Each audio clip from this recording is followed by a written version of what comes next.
USAA knows dynamic duos can save the day, like superheroes and sidekicks or auto and home insurance. With USAA, you can bundle your auto and home and save up to 10%. Learn more and get a quote at USAA.com/bundle. Restrictions apply. Close your eyes, exhale, feel your body relax, and let go of whatever you're carrying today. Well, I'm letting go of the worry that I wouldn't get my new contacts in time for this class. I got them delivered free from 1-800-CONTACTS. Oh my gosh, they're so fast. And breathe. Oh, sorry. I almost couldn't breathe when I saw the discount they gave me on my first order. Oh, sorry. Namaste. Visit 1-800-CONTACTS.com today to save on your first order. 1-800-CONTACTS. On WhatsApp, no one can see or hear your personal messages. Whether it's a voice call, message, or sending a password. To WhatsApp, it's all just this. So whether you're sharing the streaming password in the family chat or trading those late-night voice messages that could basically become a podcast, your personal messages stay between you, your friends, and your family. No one else. Not even us. WhatsApp. Message privately with everyone.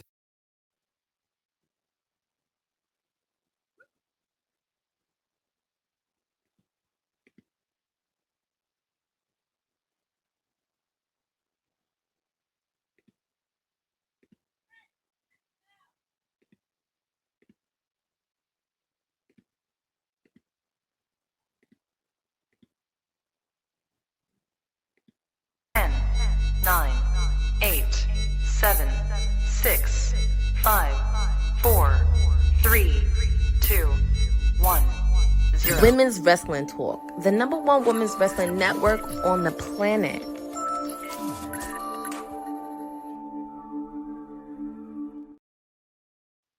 Happy Wednesday, ladies and gentlemen. This is your PR princess, your timeless elite, whatever you want to call me. Stone Cold Courtney is with you on the Wednesday edition of WWT. Of course, as you know, it is summer, and of course, it is the final week leading up to SummerSlam. So we do have a lot of our team doing stuff. We're getting ready for the biggest event of the summer, but I am not alone. I am very happy she's here and a huge part of WWT. You've seen her on WOW. She's done back-to-back watch-alongs on WWE's Unreal Netflix docuseries, and I really want to hear her opinions. One of my favorite people, Miss Christina. How are you today? Hello. Doing good. I know. I was like, TK, you got me on like 3 days in a row. I don't know how you did that.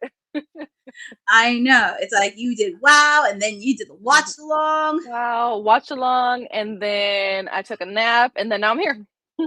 I know. Well, we're always happy that you're here. So I'm happy that you're here. But before we get into that, we do want to kick off with some news that did happen yesterday. Actually, during your watch-along, Vince McMahon was in a very bad car accident.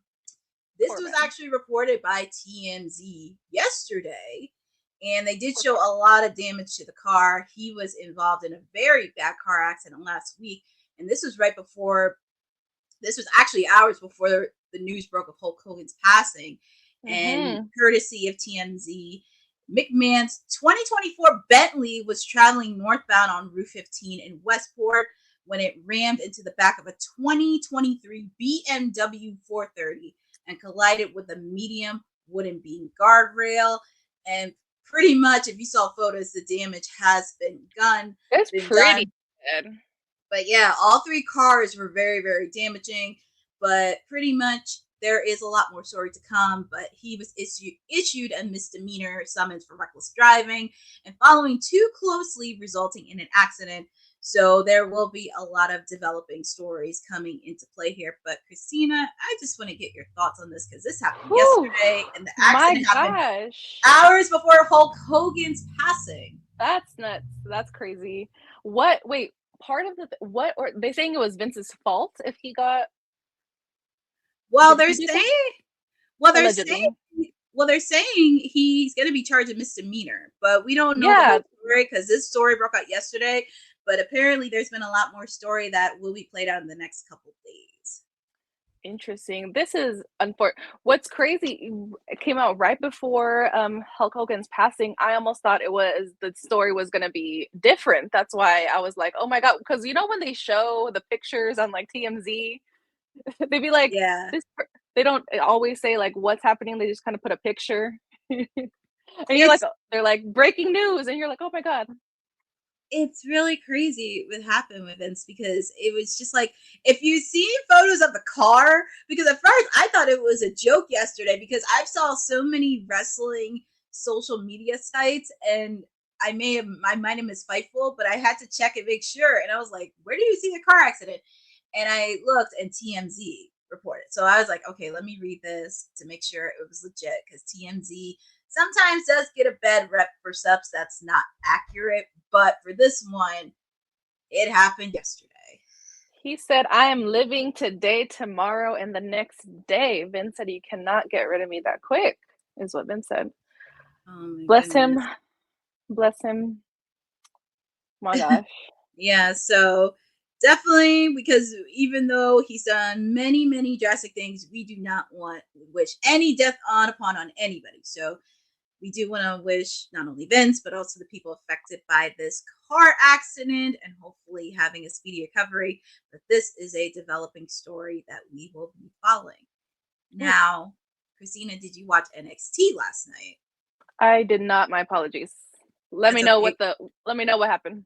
That's okay, because we're just going to catch up to little speed. Nothing too crazy with NXT, but of course, as you know, they're continuing the tribute with Hulk Hogan, because they did it last night on Raw. They did it, Monday night on Raw. Monday, yeah. Last night on NXT. And I'm sure they're going to probably do it the remaining rest of the year and have something special for him in line for SummerSlam. But NXT did the video package. They paid tribute to him to kick off the show. Of course, we did get to see Jada Parker defeat Jasmine Nix. And Fallon Henley took on Lash Legend, and by surprise, we saw Nia Jax come in unexpectedly and attack Lash Legend. Obviously, it had to do with the Battle Royal that happened at Evolution, but Nia Jax looking for retribution. And just want to get your quick thoughts on this, because this could be actually a very interesting rivalry that could segue not just for NXT, but also for SmackDown. Yes, I'm very excited whenever I see Lash Legend. So I'm excited when they this rivalry is really interesting. I hope it gets pushed all the way to SmackDown and they don't let me down. Well, yeah, it's going to be very interesting. And Nia Jax had some interesting words to say, which that was very interesting, but further development. But congratulations to her. Just a few quick thoughts out. Javon Evans kicked off the show. Well, actually, he didn't kick it off, but actually he wanted to call out Obafemi, but he didn't get Obafemi. He got Trick Williams. And then after that, he had Wesley and the rest of the high rise, or Wesley and his goon squad, as I call, because it's like they follow him wherever he goes. So they're the goon squad. But, Wesley, it was pretty much a 4-on-1 assault on Javon Evans, but he would meet Wesley later in the night. Javon Evans picked up a win, and Obafemi was standing tall, and he wants that NXT title, but it looks like Trick Williams wants that NXT title as well. He wants all the titles. I know, he wants all the titles, with the fact he's also the TNA championship. So that's going to be very interesting to see. I'm intrigued. I'm here for it. For the Lash Legend, going back to, I'm just still with the Lash Legend. I'm just still like wondering why. I don't know. They brought Nia back. I don't know. I'm still figuring out the storyline here. I'm still figuring out. Yeah, if I like it or not. Yeah, because like I said, if you watch Evolution, you kind of know they had a stare down with each other during that battle royal, and I guess Nia Jackson wasn't too keen on some of the stuff that Lash said, so it's kind of okay. Yeah, it's one of those things where you're just like, oh, okay. But I want to see a lot of development with these two ladies. I do think this is definitely something, and Cousin Ron, like I said, like Lash Legend is no stranger to the main roster. I mean, she has done it before. Her and Jakara Jackson, but she took on Bianca and Jade when they were the tag team champions. So that's going. And speaking of champions, I mean, she also did a watch along for WWE Unreal, and she's here with us, and we get to have her thoughts in on Lash Legend. Our boss lady, Boss Lady Teak. Hey, you would like all the names today, Christina. She called Pat McAfee. What do you call him? Patty. Patty. Oh Patty. That's Patty. I mean, we all know that Lash is a star and she's main roster bound. It's only a matter of time. So it's just kind of one of those things that we'll see what happens. I think there's more stories to be had in NXT. I don't think. And I think I talked about this. I can't remember when. Like we should definitely get away from like the call ups. Like, oh, they're doing so well. When are they gonna be called up to the main roster? Just kind of let them cook. And because if you remember where she started versus where she is now and how she can grow as a character, I'd rather much see her. What's up, Jeffrey? Much rather see her fully developed than get to the main roster and then for them to try to develop the character. And I think they're really doing well with that. We're seeing, how Roxanne was, she was kind of going between both and then she finally made the jump over. So, she's a star. It's only a match. She's going to be one of the like championship title, and her being champion is only a matter of time. Yeah, it's just a matter of time of wait and see because, there's a lot that happened. As I mentioned, Jada Parker defeated Jasmine Nix. Unfortunately, Lash Legend and Fallon Henley ended in no contest because of Nia Jax. We also got to see Blake Monroe in the ring. We thought at least Jordan Grace was going to come out, but we know she's injured. We saw Kalani Jordan, Jada Parker. Ooh. And why is it not dawning on me? Because there was one more person that dawned on me, but I can't really put it in my head. But I know it was Jada and Kalani and Blake Monroe that came in.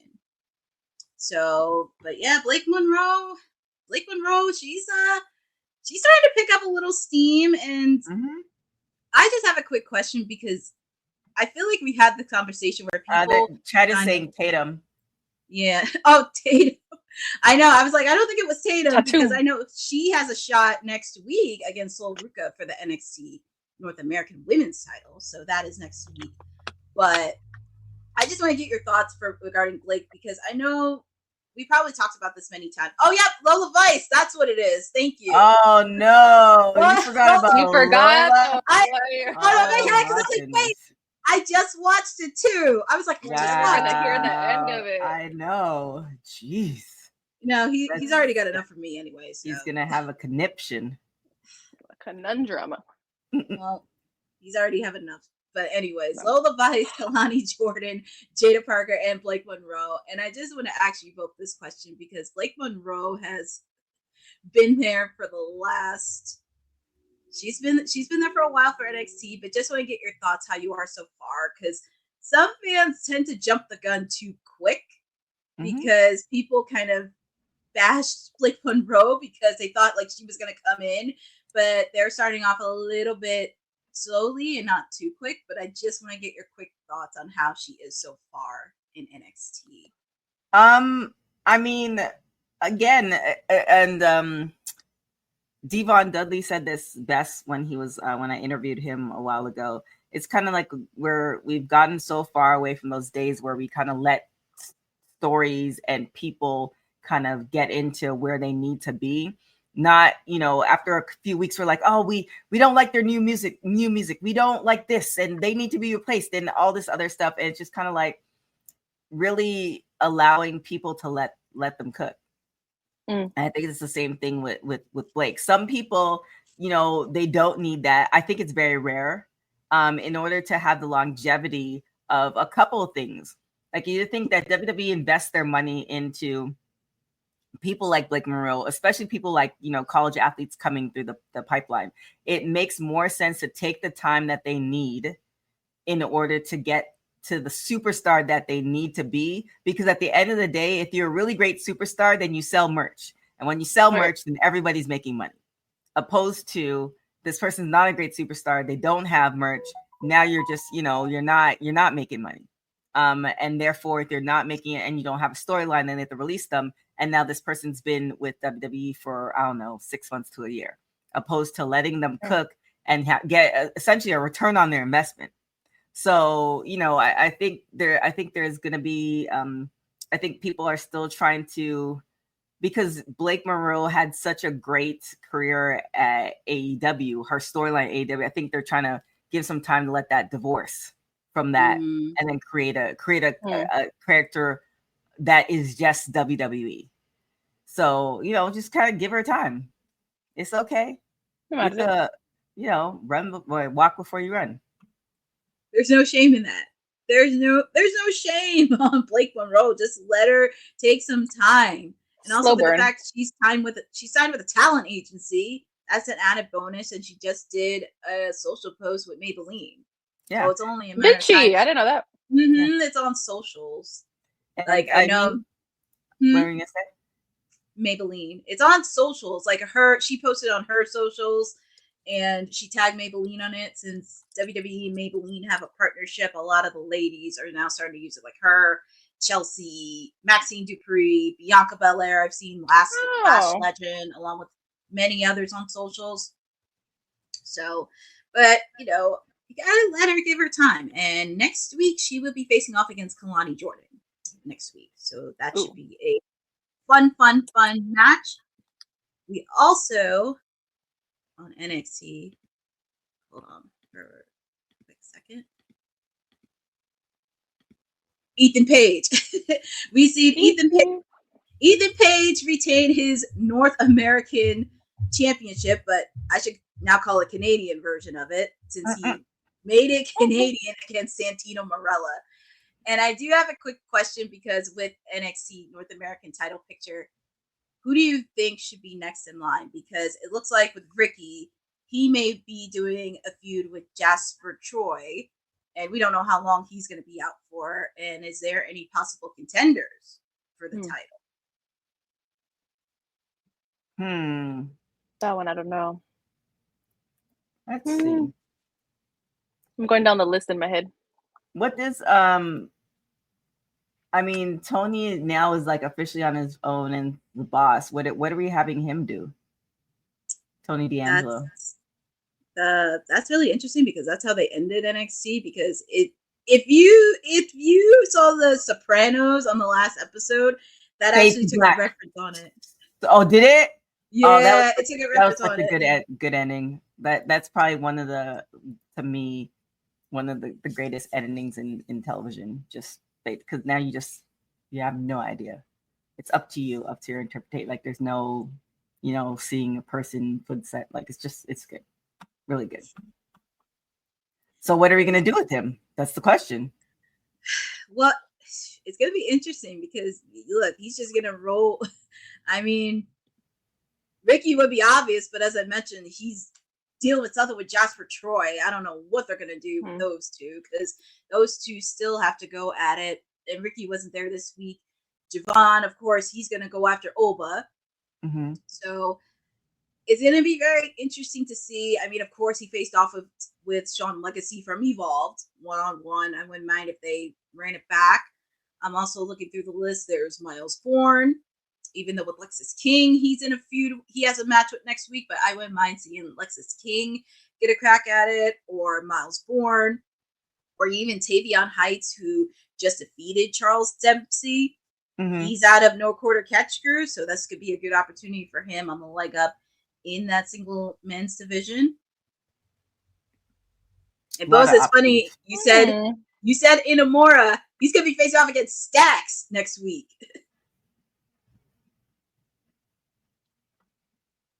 So many options. And it's also a good place for the men to be, because at one point, the women are still dominating. But at one point, the women, like their roster was just, hey, Maria, welcome back. Welcome, Maria. The women were just dominating as far as their roster. And I feel like they're developing the men's locker room in a good way too, to be in a very good place. Well, it's going to be interesting to see, but I'm very curious on where Ethan Page is going to go, especially with the Canadian North American Championship. And he's doing he's doing a really good job rolling with it, being a heel. And it's going to be very interesting on who's going to be the next person to step up for his title. And we also had Monday Night Raw. As we mentioned earlier, they did a tribute to Hulk Hogan. Final Monday before SummerSlam. Eric Bischoff was in attendance. His son and his wife were in attendance. And all the superstars paid tribute to him as the final Monday before SummerSlam from Detroit. We had Lyra Valkyria. And I do like her shoes, by the way. She just has Becky some of the coolest. Yeah, she does have some of the coolest shoes, I will say. She confronted Becky Lynch. She confronted Becky Lynch before their big match for the Intercontinental Women's title, and she kind of one-upped Becky because we thought Becky was going to come out, but Lyra one-upped her and just hit her with a kendo stick. And this is really going to be an interesting match, and I know we're going to be making predictions by the end of this week, but just wanted to get your quick thoughts between these two on Monday night, and does it make you want to see their match even more ahead of SummerSlam? It makes me want to see it a lot more. I mean, I already wanted to see it, but I feel like it just kind of amplified it a bit. I like this fire that Lyra has. She has it's like really, really coming out now. And I'm just like, ooh. I feel like, and now seeing behind the scenes, I feel like they're probably both excited. I'm like thinking about like what they're both thinking behind the scenes. Like once they both go to the backstage, like are they like, oh, you can't see. This is why people are saying you shouldn't. This is why WWE Unreal is making it bad for folks. Just people like you, Christina. Now you want to see everything that happens backstage. I'm just my goodness. I want to see if they hug backstage, if they have a conversation. I want to see if they hug. I want to know what's in there. I want to see everything. Oh my gosh. We'll talk about that in a moment. Yeah. Yes. I'm looking forward. I think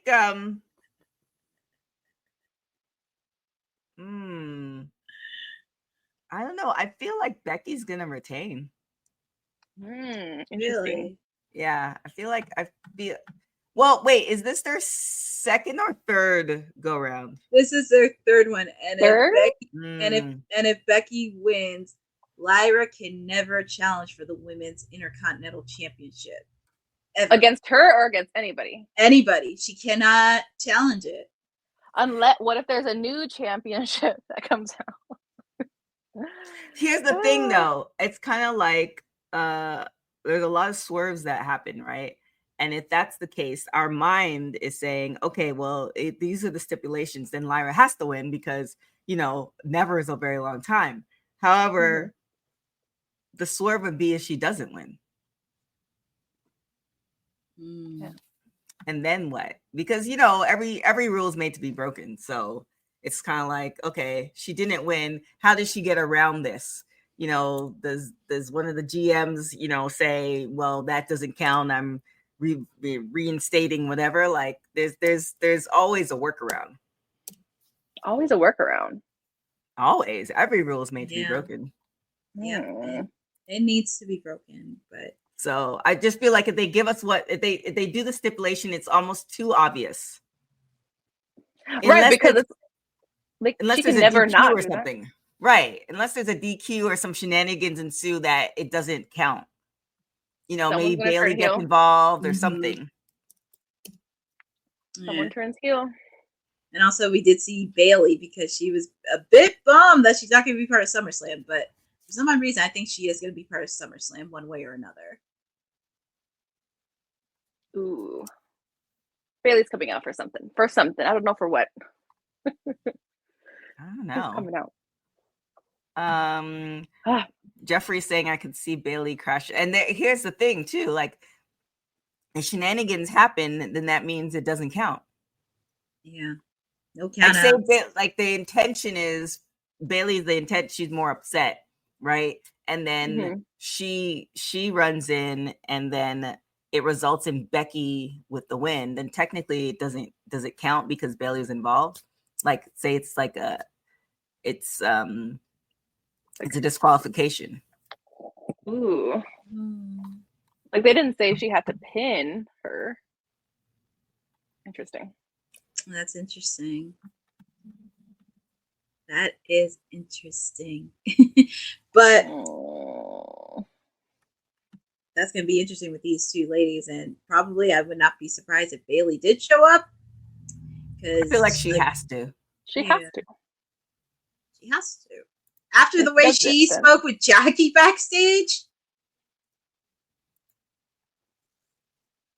Was it crazy? And with the fact she was also a part of SummerSlam last year as women's champion. All right, Bales. Yeah, see, don't disappoint us. Yeah, it has to happen. It has to. I mean, it's the biggest party of the summer, but these two ladies are definitely going to have a good match. We also had an 8-women tag match. Io Sky, Rhea Ripley, Stephanie Bakir, Nikki Bella taking on Naomi, Chelsea Green, and her secret purpose. All this leading up right before the triple threat match between Naomi, Io Sky, and Rhea Ripley. Do you think Naomi's going to drop? No. I hope not. I hope not. And I hope that's not what this is setting up. Right. Like, they do so many swerves. And, like, yeah, I hope that's not what it is. I hope she doesn't drop it, but I don't want Io to take the pin. I wouldn't mind seeing Rhea take the pin. Okay. You mind who's going to take the pin? Rhea. Yeah. Rhea. Oh, got it. Both was saying I can't see Naomi losing on her first defense. That would be stupid to put the title. Yeah, I agree. Don't speak. It's not that. It's more the PTSD. There's so many times where it's like you want the best. And for you guys who've been following me through this whole, wrestling podcast thing, like I've always wanted the best for Naomi. However, they've just done her dirty so many different times that I now have PTSD. So it's just kind of like, yes, I want her to retain, but oftentimes they swerve and it's like, oh, okay.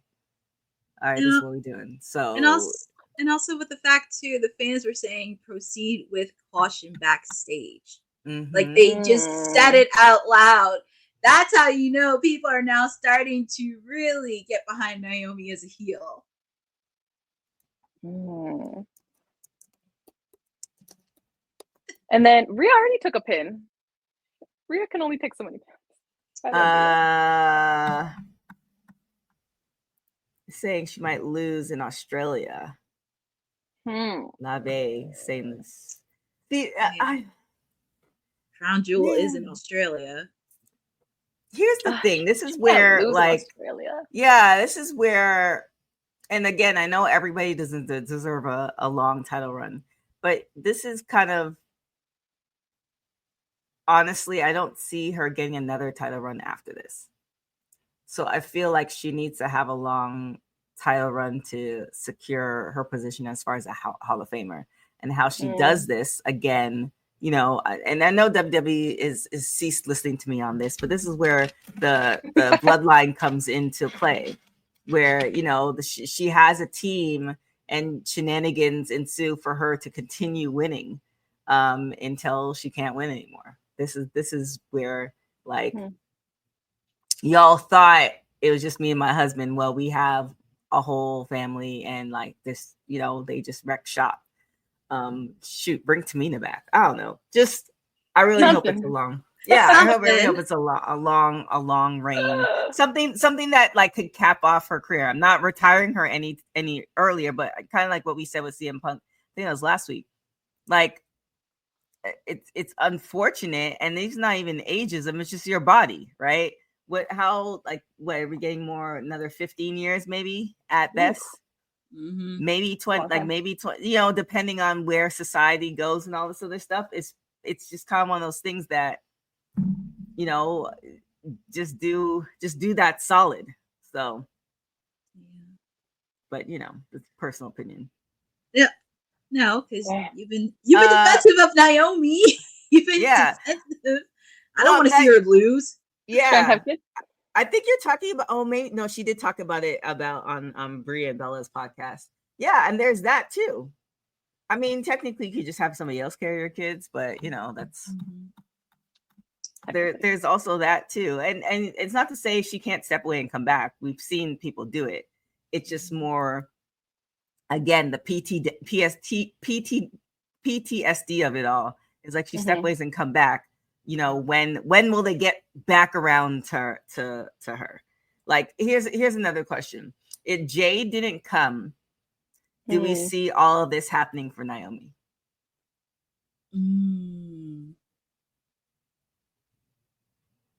That's a tough one. That's a really tough one. I don't know. I mean, it's really interesting because I feel like when she came back and her and Bailey, I thought at least Bianca would be the one to turn heel. Mm-hmm.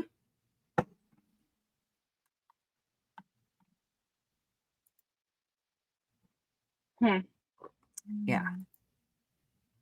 Yeah, that's I don't know. Question. Like, I like to think yes, but part of me is saying possibly no. I don't know. Yeah, that's a really tough call. Very, very, very tough call. But it's going to be interesting when we do our predictions for SummerSlam on Friday. It's going to be very interesting to see. But we hope Naomi keeps the belt after this weekend. Just keep the belt.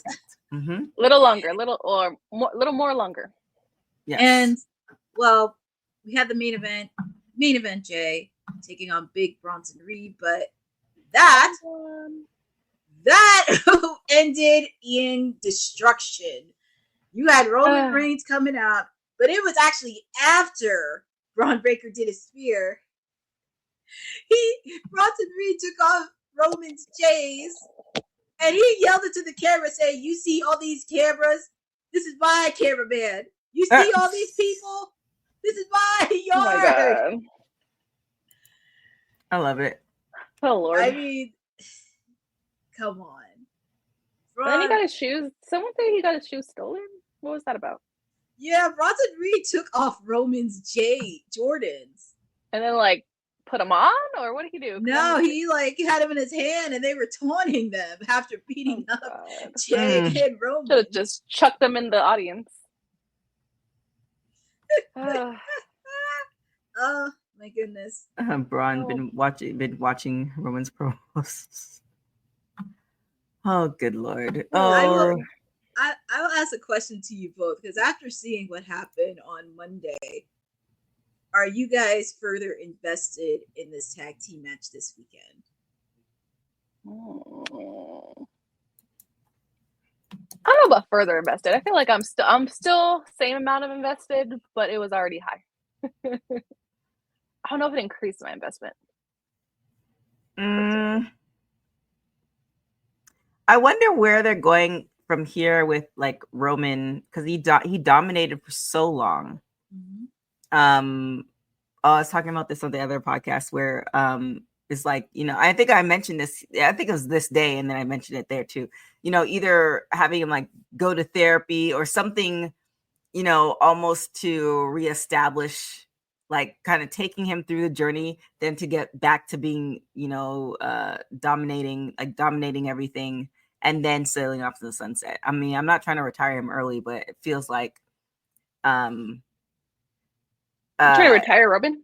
No, I'm not trying to retire him early. However, it feels like he's gonna be on the Rock Cena type schedule. Like, you know, we'll see him when we see him. Like, he's not gonna be doing like we don't even see him regularly now. So we don't even see him when he was champion. So right, I know exactly. He was on a part-time basis, and also with the fact too, he's supposed to do a movie after SummerSlam. Right. So I got his nice shiny new teeth. Yeah. So yeah, I don't know. It would make, I think it'd be better if Roman and Jay have the win because of what Paul meant to them in the past. Because then, like, is Paul Heyman as smart as he thinks he is?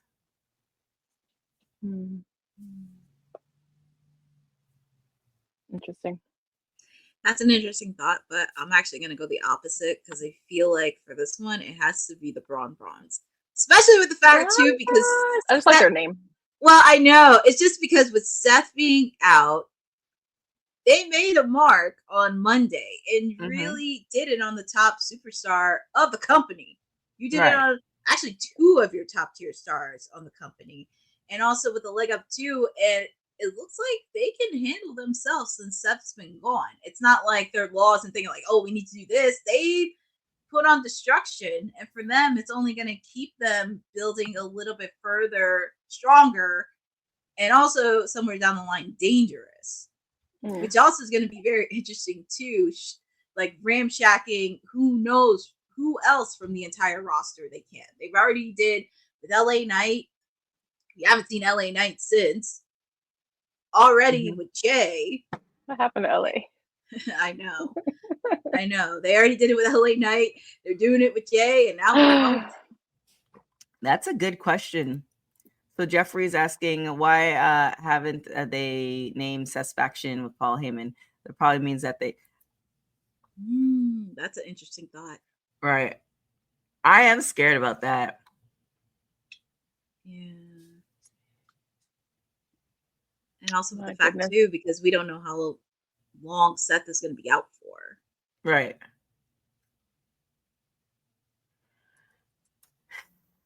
Well, the Bronze could be the working faction name.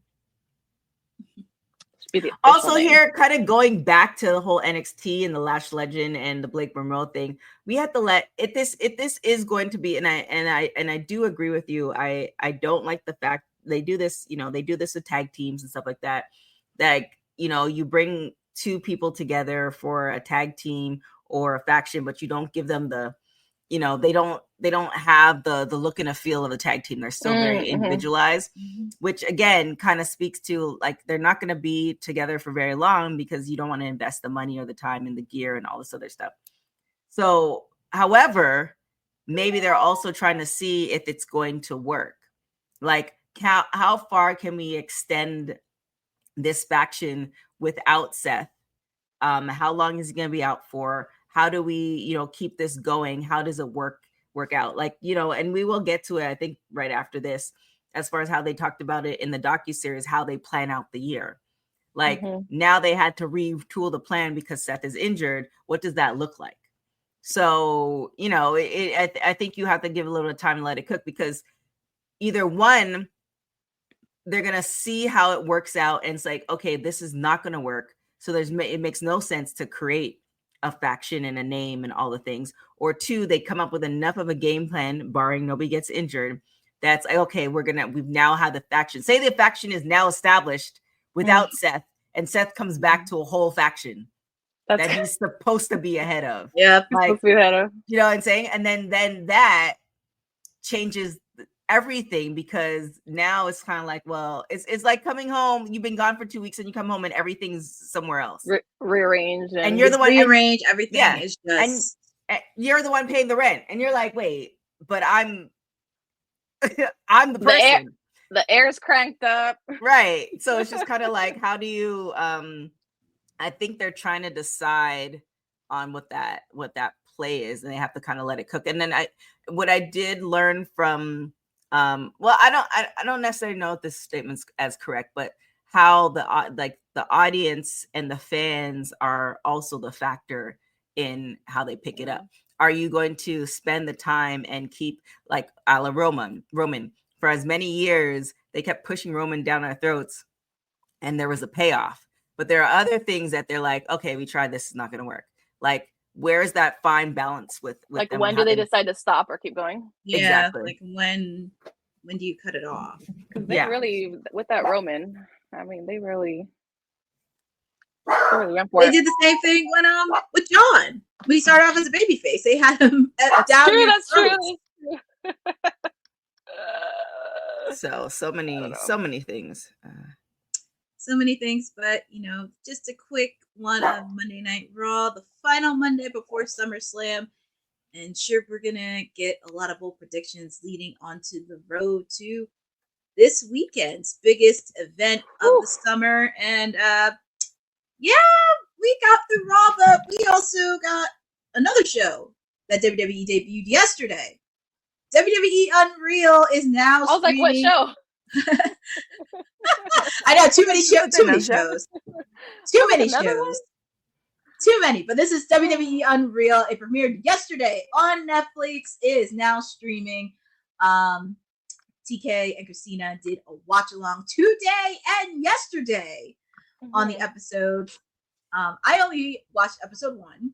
I just wanted to get a feel for it because for me, especially from a PR perspective, I'm always curious behind the scenes because even though looking at this at a different lens, it is interesting, especially on showcasing some of your top tier stars. Like for the first episode, they did Cody, Rhea, CM Punk for the first episode, and it was the Netflix premiere and everything that was going into place. Of course, we did see Abyss, Robert Roode. We also got to saw Bruce Pritchard in the background. Bruce Pritchard directing in the background as well. But it was very interesting. And even though, like, at first, when we first came out, some people were not very keen on it because they didn't want to take away the secrets and the backstage stuff. And I understand they wanted to put a lot of eyes into it. But for me, speaking from a PR perspective, it was really interesting getting the backstage stuff because we always hear people talk about wrestling. We always hear people leave out the F word and everything else. But this is what they do in a daily lives. And also some of the moves that they do is real. It's just they have to make sure that safety is involved and nobody gets seriously injured. But I want to get both of y'all's thoughts on what you think on the first episode in WWE Unreal so far. I mean, I think everybody can guess my feelings. I absolutely loved it. It's not a spoiler because we already knew what happened, but just, telling us, like, when you get to, I think it's episode 4, telling us how we got to the John Cena turn and all the people that Triple H had to talk to. And, it's surprising. I'll leave that cliffhanger for the people who decide to watch. But, like, the people he decided to talk to in order to coordinate to get this to work and how they got it to the result that we saw. Even how the camera angles, all those little nuances, to me was fascinating. But again, my perspective is different than like the average person because of my production experience. Like, so it's just kind of like, I love seeing that. Like, I think I said it on, I don't know if I said it on the Unreal podcast or another podcast, but whatever. If I could sit in the bleachers and watch Beyonce, like 5 hours or 7 hours before the show, and how they put everything together and how they test everything and all this stuff, I'm still gonna enjoy the show at the same. Like, exactly. It's so it doesn't, to me, it doesn't take away anything. However, my like advisory sticker is, if you're not one of those people, then just don't watch it. Like, it's kind of, and it's kind of hard to avoid things, but you truly are like, I don't want to know how they do all that, then just don't watch it. It really just, to me, doesn't make sense. Because you see, I mean, this is where we are in social media, where you are in the era of, voicing your own opinion and stuff like that. But it doesn't make sense to complain about something that's already been done. It's already slotted for a second season. They said at the tail end of episode 5. So like, and it's only 5 episodes. So just don't watch it. There's plenty of things on Netflix. Believe you me, there's plenty of things on Netflix that, like, I'm sure 70% of us haven't seen, because there's something different for everybody. Like there's probably shows that are not even gonna reach my front screen of Netflix because they feel like I'm not gonna watch it. So it's just kind of like, just don't watch it, and they probably will stop showing you stuff like that. But I like documentaries. Documentaries show up on my Netflix feed. I love comedy. Comedy shows up on my Netflix feed. So it's like, they already know what I'm gonna watch. And I honestly think too, this might be for the people who are not necessarily, I I wouldn't say the super fans, but people who could appreciate both. They might, the casual fan, like, oh, this is how this is made. Like, it actually might bring people into wrestling. Because if I were to see this and I wasn't a wrestling fan, I would then go and watch. I would go and watch it and see, well, how did the audience react? How did this play out in real time? So, Rib Shot, welcome to the show. They're saying it got a 5 out of 10 on IGN. I'm not surprised. I mean, I'm not surprised about the rating, to be honest. I'm not surprised about the rating. I loved it, but I'm not surprised about the rating. Jeffrey saying, I love how the commentators didn't know either. Yes, Yeah, I liked how you can see some people didn't, not ever. So like, I feel like when people say it's scripted, it's the assumption that like every single person on this payroll knows what's going on. And I'm like, that's just not true.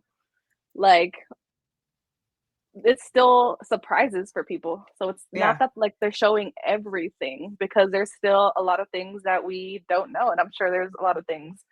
I honestly feel like they showed us like some of the big stuff, but I feel like they gave us what, maybe 20%. Yeah. And I feel like from just like, I'm thinking from like, say, public relations, still from PR perspective, it's still going to be somewhat filtered. Like, it's still like there's certain parts that I feel like that's a filtered answer. That wasn't really the answer in your head, but that's just TV, and that's just like we're just not going to get what is the exact thought in people's minds. So I'm like, yeah, I agree, Jeffrey. I would love to see that. See how Naomi, Jade, and Bianca. I mean, they did explain it. They did explain it as far as Jade got injured, and how they brought her back. But then maybe that's going to be season 2. I mean, there are so many different things that they could have talked. I mean, they totally didn't talk about NXT. Right. There's so many superstars that they didn't talk about. They talked about maybe less than 10, if that much. Cena, Bianca, Charlotte, Rhea, Cody, Kevin Owens. Kevin Owens was at CM Punk. That's like 7. And Chelsea, I think Chelsea. I saw a sneak peek. She's on episode 2. No, she's episode 3. The women's one. Episode 3. Okay. But yeah, so it's like less than 10 people from the roster, and I believe there's like 100, maybe 120 people. It's impossible for them to spill all the secrets, right? So it's like,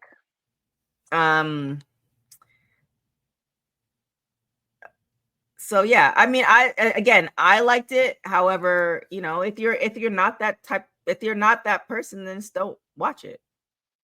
It was very interesting how they got into the writers' room, and I loved it. Interesting. We need a WWT. But it was very interesting because even though they did have one female on the team, I was like, okay, I can roll with this. I think they showed one female, but I think it might have been 2 females. Because 2 or 3 at most at times. 2, yeah. Okay.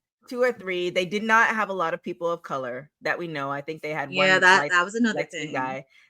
However, so here's a question, right? So we have the Jade, Bianca, and Naomi story, right? I would be curious as far as, because it looked like how the writers' room was set up is like they all together spitball ideas, and it also feels like some of them are younger and more in tune with what's going on in society. Not saying that we don't need people of color, and not saying we don't need women. However, I guess the question is, we're now in August, so let's take from Survivor Series of last year to now. How do you guys like the stories that WWE has been giving? Given the writers that we see, because there might be writers we didn't see, but given what we saw on Unreal, where it's like 2 to 3 women, and the rest, most of them, the rest of them are white men, except for maybe one. Maybe there's another guy, but I saw a light-skinned guy. So, given the storylines that we were given, like, do you think that, I don't want to say we're missing, but do you think that they missed the mark? I don't think they're horrible, but I think they can use some zhuzhing, if you will. Because I remember when Vince was around, they were horrible. Like it was very toned A down. little too judged. It was like too cartoonish because you were under Yeah. the PG era, right? For kids. There's that, but also there was an era where remember when like X-Pac was black, like had black, like it was. There's I'm talking about that whole era. Oh yeah, where, that whole. You know, like there were times when people really made mistakes, but I feel like where we are right now, good or bad, people are very cautious. And also I feel like wrestlers, given just the way how Triple H talks to the wrestlers afterward, and this could be, I don't think it's as much scripted. I did find it interesting that they showed every conversation that he had with them, but I feel like wrestlers can speak up. I feel like, for instance, Naomi and Mercedes, that thing wouldn't have happened to them in this current version of WWE because it happened to them in the Vince era. But do you think if they were both in this era that we are right now, do you think any of that would have happened? Do you think they would have walked away? I don't think so. Shoot, I don't know. I don't know about that. I feel like interesting because it's like the way and how they walked out. It's how they walked out, but it's the people that they were dealing with, and the people that they were dealing with, and that they are not there anymore. Right. So, like, would Triple H have been the same reaction, or would he been like, "Let me hear you out on this. Let me hear you out." Right. And we saw Naomi come back. Mm-hmm. We just didn't see the other one come back. Right, but that's what I'm saying. I mean, Mercedes is living her best life right now. Let's be honest. But would any of it happened if they were in this era? I don't think so. I truly don't. It was so there's so many. So again, I do agree that we need a more diverse writers' room, but also I don't know if they showed the whole writers' room. Because like I don't know, like do they only have like 3? Like they must have more. It must be more people. Right. Like they showed they showed a Zoom call and it had like I think 7 people. I think it's 7 or 8 include 7 people including Triple H. But again, they were only talking about specific storylines. So it's probably different writer per storyline. Different writer per story, different writer per brand. So we don't know. So this is the thing where it's like they're showing us certain things, but you can't jump and say, well, they don't have enough of this. It's like, well, do we know for sure? Yeah. Like you can't, like these broad statements that people go off of a 5 episode docuseries, off of a brand that literally every week in, week out, every year in, year out has a show for us every week. There's no way they show us all of that. So like you take these 5 episodes of, this hour a piece, and you're now coming to this conclusion. I was like, you can't do that. But on the flip side, are the stories that bad right now? I don't think the stories are bad. It's just they're not horrible. Fixing. I mean, they're not horrible, but just a little fixing here and there. And I think it's just demanding, because if you look at the fan base that we have in the wrestling world, they want to demand everything. They're like, they want it now. They don't care about long term. And I'm like, don't you guys care about the story? Right. It's like you want it now, but it's like that's a short one. But it's like this is where the long term storytelling comes into play. And then when you finally see it happen at a PLE, let alone be at a WrestleMania or a SummerSlam, and when they do those video packages of that long term storytelling, then it's kind of like a movie when they direct it, when they make a trailer of it, a some kind of movie, then it's like, okay. Yeah. And you can't do that for every story. So it's like, I mean, you definitely have to put a lot of like, even seeing Triple H talking to the truck and how, the Cena turn was happening. You have to give these people a lot of respect to do this week in and week out, and the stress that they go through. Like they had a meeting in the writer's room, and it was dark. It at least looked like 9 or 10 o'clock, if not later. And so it's like these people are choosing to forego a lot of things for something they really love. So it's just, and you're not going to ever get it right. I don't think there's ever going to be time. You could put if you take the best writers in the world right now and take away their whether they know wrestling or not, right? Mm-hmm. Put the best writers in the world right now and put them in this WWE scenario. Whereas the WWE universe, we're not going to be happy with all of it. We're never going to be happy. Every story is not like going to be happy. Yeah, we're never going to be happy. You could put 3 black women in there and 5 black men and, you know, everything else. And then we're going to find something else to be upset about. It's just, I don't know if it's human nature. It's just something. It's like, oh, well, they could have done better. We don't need somebody from the UK. You didn't put the right people. Yeah. It's like you didn't put the right people or. You know, do we need diversity? Of course we do. But do we know that there's not diversity? We don't know. No. Unless somebody has gone into headquarters to, you know, count every writer that is there, you know, and if that's the case, then please tell us. Then, like, you know, you can't, I shouldn't say you can't complain. You can do whatever you want, but it's just kind of like, there's a lot of things that are based off fact. So if you want more writers of a certain whatever, then first find out if the writers actually do exist. Let's start there. And if they don't, then, you know, we can go from there. Now, will they listen to us? Absolutely not. Do they listen to us on a lot of stuff? No. I mean, however, they have stolen a couple of our ideas for free. We've given them for free. But, you know, this is where you create your own table. If you're not happy with the product, or you're not happy with Unreal, don't watch it. If you're not happy with the product as far as writing wise, then don't watch it and create your own thing. And if you can't create your own thing, then, you know, you should know the rest of the saying to that. So pretty much do your research. Yeah, that's what you're saying. Just do your research. Be logical. Just don't make up stuff. Or that's what it is. Special little nobodies. Just be more mindful. Do your research. Be logical. Keyword factual. What's interesting is the wrestlers that are having a bad reaction to it, because I'm like, they do know how things are. Are they having a bad reaction to Unreal? Because I think we mentioned it a little bit at the beginning when we I think some people are.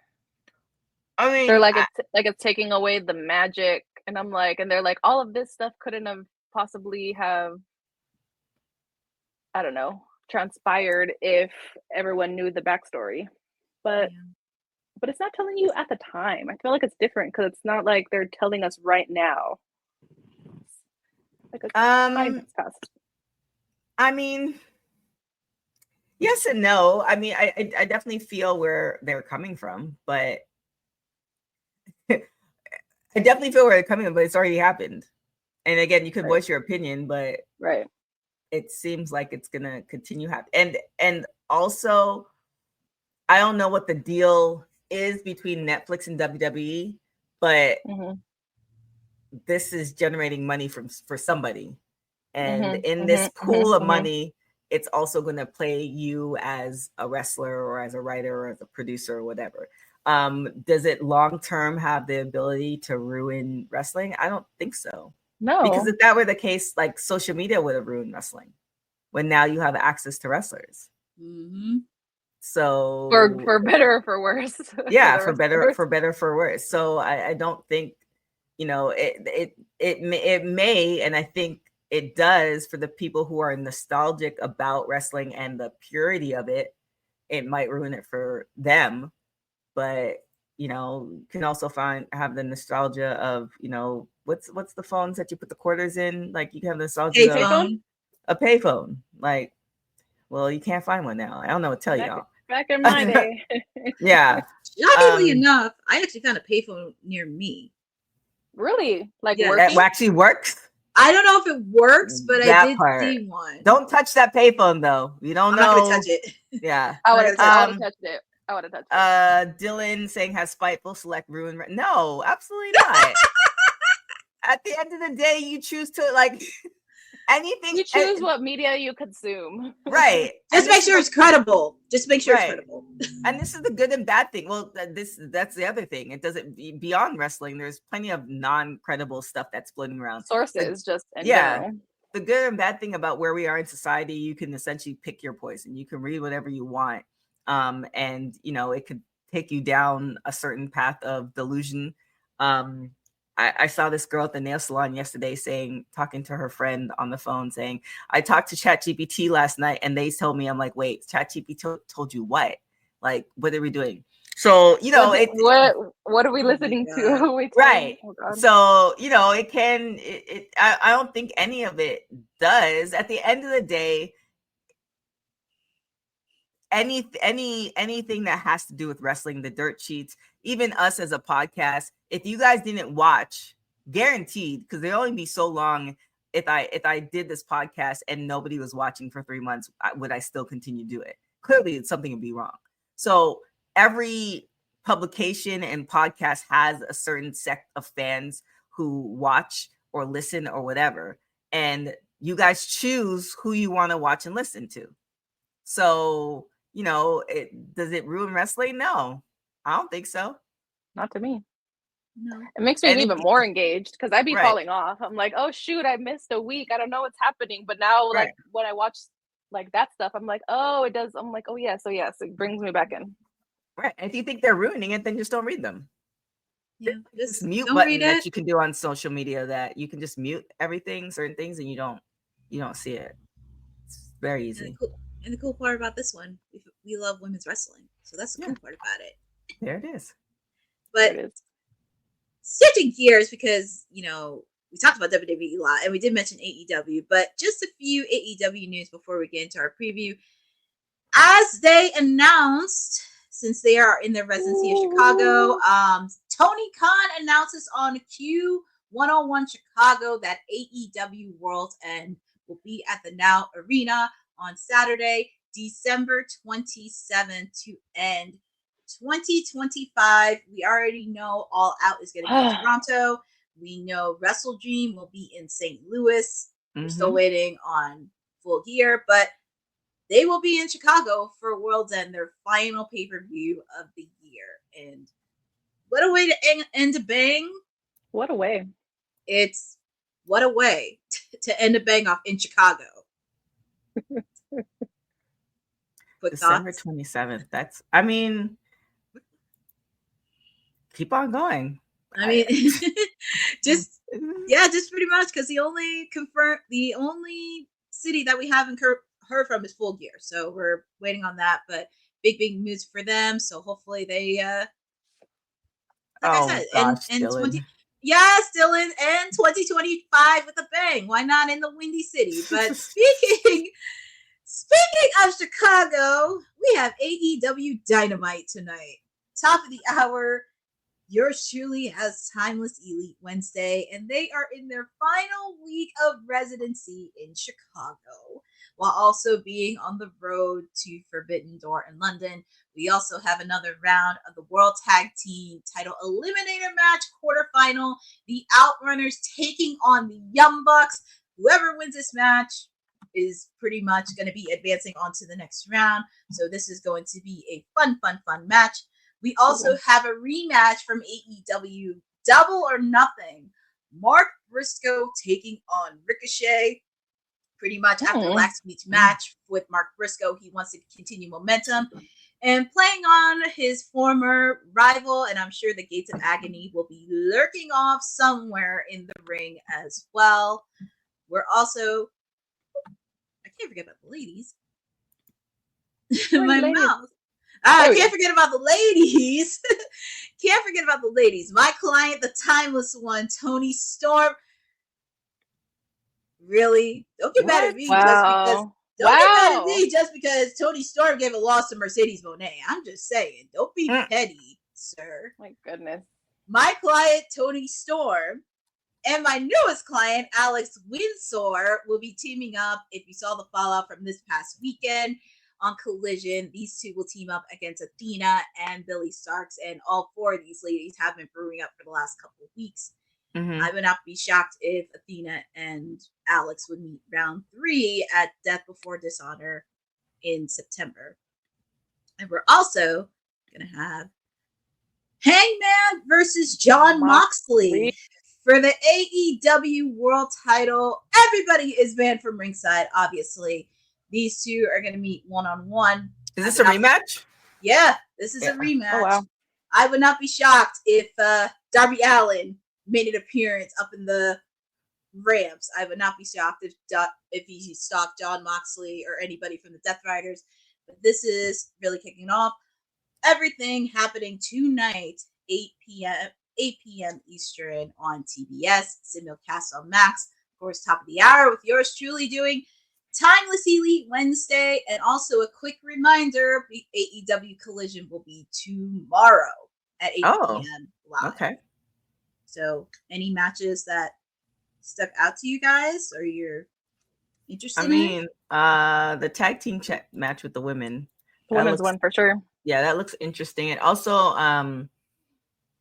yeah, I'm really wondering because, Athena has been talking about going to AEW for a long time. We're now seeing her.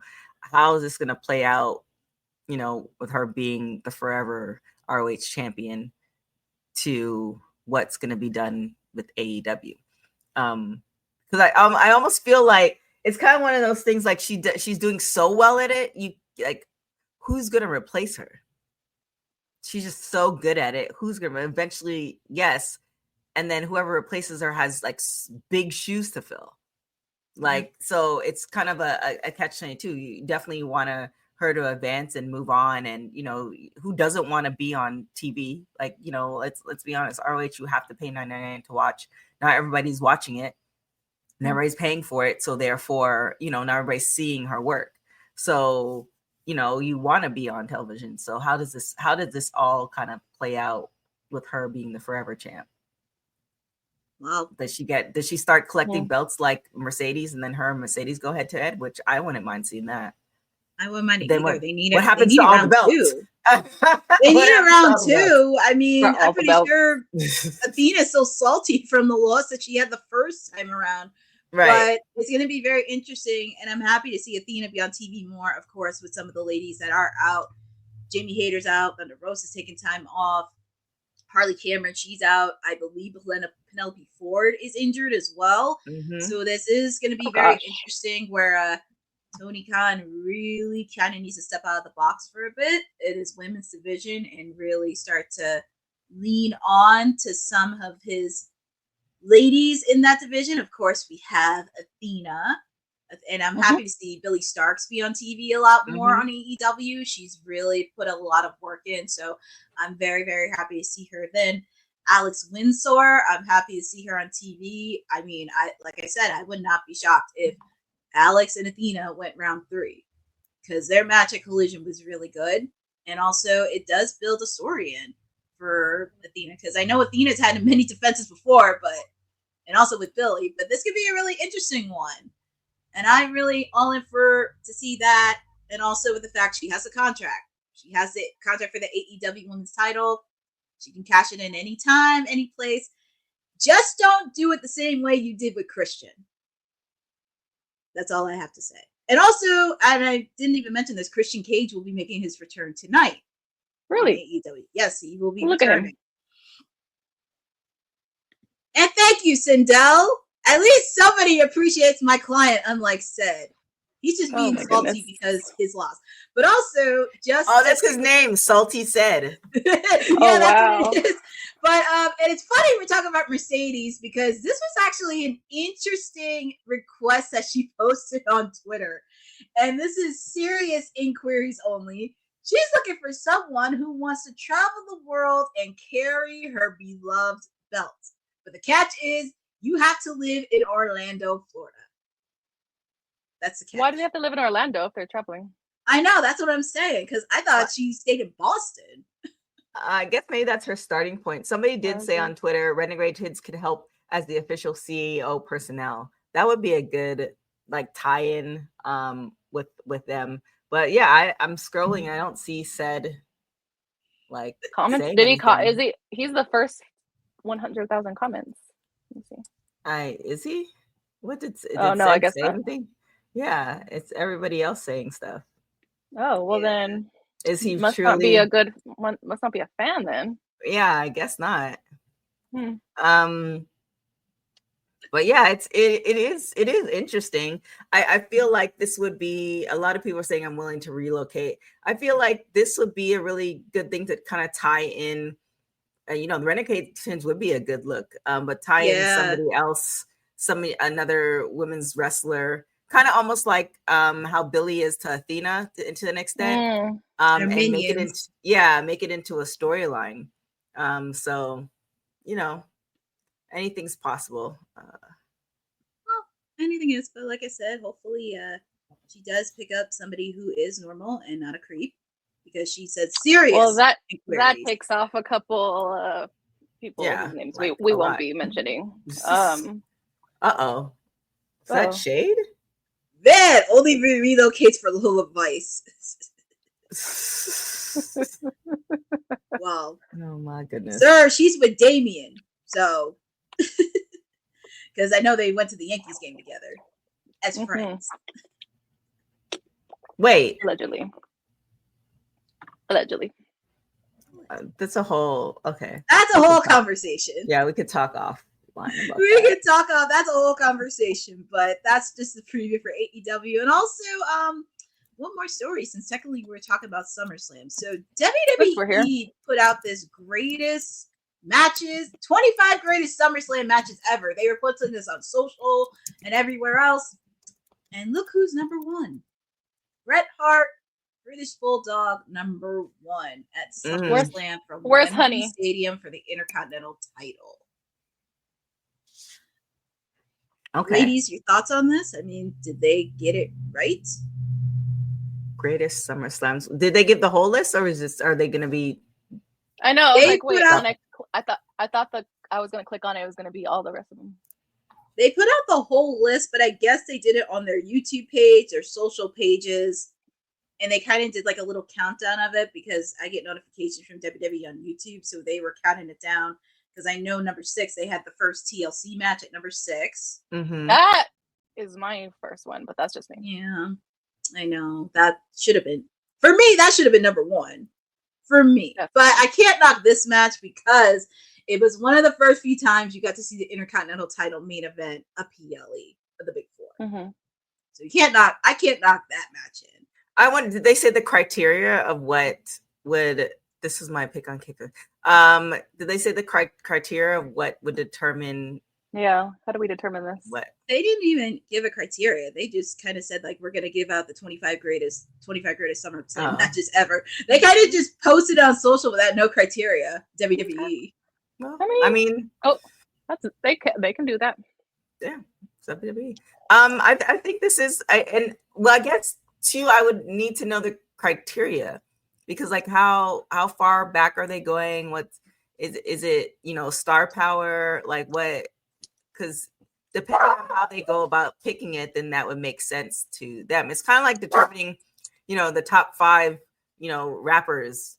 Like it just depends on who's talking and what genre do you listen to? Yeah, so there's so many different things. So I'm not gonna compete with their answer, but I could see why it would be number 1. It's kind of an iconic match for SummerSlam. Yeah, so I kind of looked up the list, so I'm just going to name the top 10 matches from SummerSlam. So, of course, number 1 is Bret Hart versus the British Bulldog from SummerSlam 92. Okay. Number 2 is John Cena versus AJ Styles from SummerSlam 2016. Okay. Number 3, Bret Hart versus Mr. Perfect from SummerSlam 91. Number 4, CM Punk versus Brock Lesnar from SummerSlam 2013. Number 5, brother versus brother, Bret versus Owen from SummerSlam 94.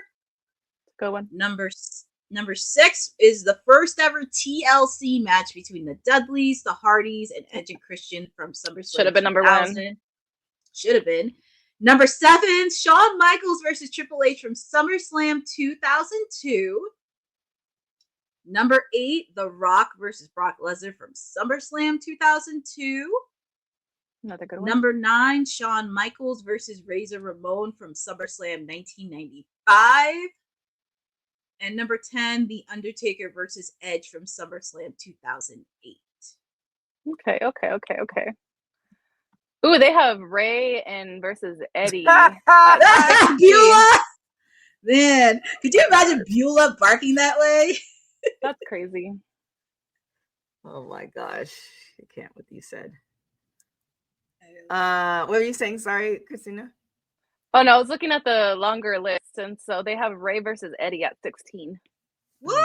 That was a good match. SummerSlam 2005. I'm like, that's my number 2.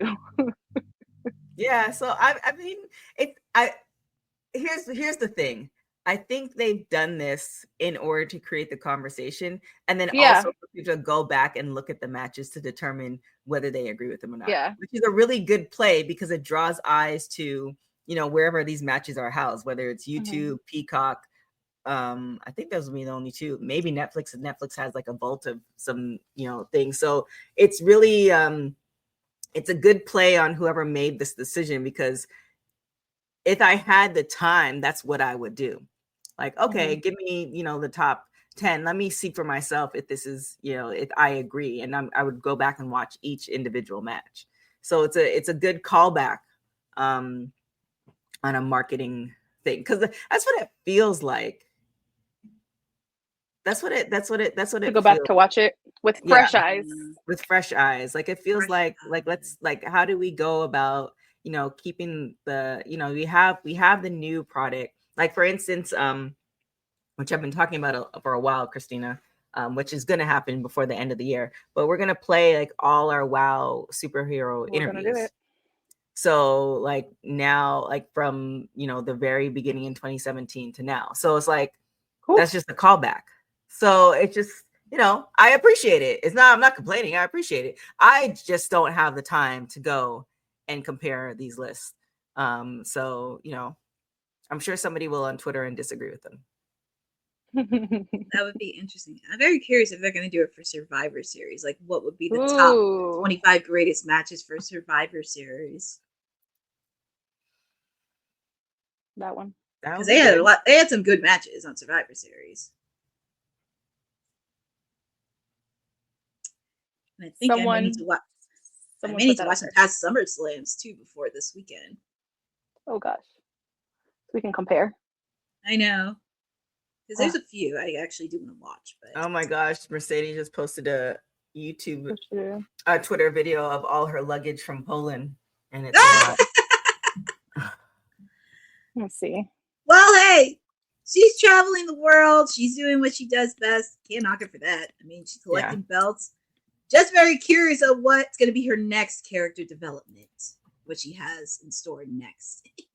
Yeah, that is true. But it's, I believe it's that time. Have you get ready for Timeless Wednesdays, Timeless Elite Wednesdays? That time. Yeah, it's that time, and I'm sure Christina is all the way tapped out for the rest of the week.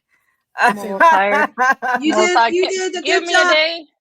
Give me a day. Catch me back. Maybe Friday. Back-to-back watch-alongs for WWE Unreal. I need some water. I need some lasagna. Yeah. Apparently it's National Cheesecake Day. Yeah. You deserve some cheesecake. Five episodes in 2 days. It was a lot. But here we are. Wednesdays. That don't say that. It's not CEO Wednesday. Courtney's gonna take you out this train. Don't kick me out. I was just reading. I wasn't processing what I was saying. I mean, look, show, Courtney. He's not kicking off my. No, he can try to take over my show, but he got Mondays. He could try but it ain't gonna happen. Okay. With that being said, Courtney, where can everybody find you? The people can find me top of the hour for a Timeless Elite Wednesday because, well, we're in the final week of residency in Chicago. So feel free to join in with me. Also, make sure tomorrow, AEW Collision will be on tomorrow night, not Saturday, tomorrow on TNT at 8 p.m. live. Make sure to follow me. Make sure to follow me on my socials at CourtneyNJ11 because I do have some content. I just posted a post in honor of Westside Gunn's birthday this past weekend. I had the chance to chat with him at the Queen of the Ring red carpet. He's a very cool and awesome person. And I am posting another clip tomorrow because he gave flowers to a wrestler who's not only good in the ring, but also has some NC skills outside of the ring. And it's not Swerve Strickland. So you just have to win in that post tomorrow. I don't think I'll be on Friday because me and Honey, well, SummerSlam's in our backyard. So we may be doing a lot of you're going. That's right. So yeah, I don't think I'll be on WWT on Friday because we got some stuff to do in honor of SummerSlam this weekend. So, but feel free to follow me for content because there is a lot of stuff happening, and yeah, feel free to check me out. A lot of good things happening right before the biggest show of the summer. And also make sure to follow ISPW Wrestling because they had an incredible show yesterday in Wildwood. Not only they did pay tribute to Hulk Hogan, but awesome to see the independent stars in New Jersey come out. It is so awesome. If you have time, go check out independent wrestling. It's alive and well. And also you get to see the stars of tomorrow. Sounds good. Before we get to you, Courtney, I think Jeffrey had a good question. What's everybody's favorite cheesecake? His is red velvet. What's your favorite cheesecake? That's not a coincidence. Salted caramel for me. Yes. Salted caramel. Salted caramel for Cheesecake Factory is my go-to on it has to be a terrible day. And I'm like, you know what? I'm just going to pay this $25 to order cheesecake from Grubhub. Cheesecake. That's my go-to. What about yours, Christina? And once you say yours, you can say how people can follow you. My favorite probably could be French vanilla. I like the French vanilla one from Cheesecake Factory, to be honest. And everyone can find me here at WWT when the stars align for WWT Live or just a fun watch along, and mainly for WoW watch alongs and post shows. There it is. You can follow me everywhere at TK Trinidad. I won't be on the show on Friday because it's my birthday weekend. I'm flying out. Tomorrow I'll be back on Sunday, so I will not. I don't know if there's gonna be any SummerSlam coverage. We'll see. Keep on following us. We'll let you know. With that being said, continue to check out Women's Wrestling Talk on all social media platforms at WW Talk Pod. Check out our interview. We're actually about to drop an interview with Mark Henry in just a few minutes, so definitely check that out on our YouTube page, and also show some love to our audio as well. With that being said, thank you guys so much for being part of Women's Wrestling Talk, the #1 women's wrestling show on the planet. Ciao for now. Thanks for joining WWT. Don't forget to like us on all social media platforms at WW Talk Pod. Like and subscribe on all video and audio platforms, like yesterday, my G. And check out our website at www.talkpod.com. Thanks for watching Women's Wrestling Talk, the #1 women's wrestling network on the planet.